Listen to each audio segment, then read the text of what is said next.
আসসালামু আলাইকুম দর্শক, চলে আসলাম আরেকটি ভিডিওতে। 2015 সালের পর আবারও বাংলাদেশ সফরে আসবে দক্ষিণ আফ্রিকা। 2015 সালে দক্ষিণ আফ্রিকা বাংলাদেশে এসে বাংলাদেশের বিপক্ষে 3টি টি-20, 3টি ওয়ানডে ও 2টি টেস্টের মধ্য দিয়ে একটি পূর্ণাঙ্গ সিরিজ খেলেছিল, যেখানে বাংলাদেশ টি-20 সিরিজটি 3-0 ব্যবধানে হারে এবং ওয়ানডে সিরিজটি 2-1 জিতে নেয় এবং 2টি টেস্ট ড্র হয়। কিন্তু এবার 2024 সালে আবারও বাংলাদেশের মাটিতে এসে বাংলাদেশের বিপক্ষে 2টি টেস্ট খেলবে দক্ষিণ আফ্রিকা। চলুন আর কথা না বাড়িয়ে দেখে নিই 2টি টেস্ট ম্যাচের চূড়ান্ত সময়সূচি ও venue.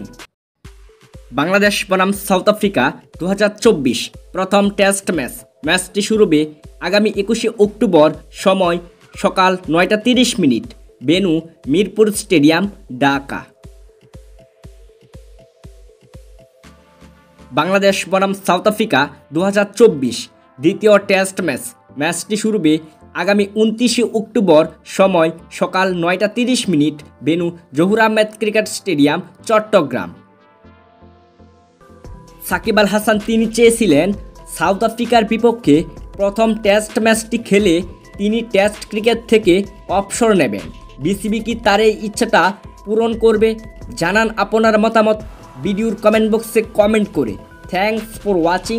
Please like, comment, share and subscribe.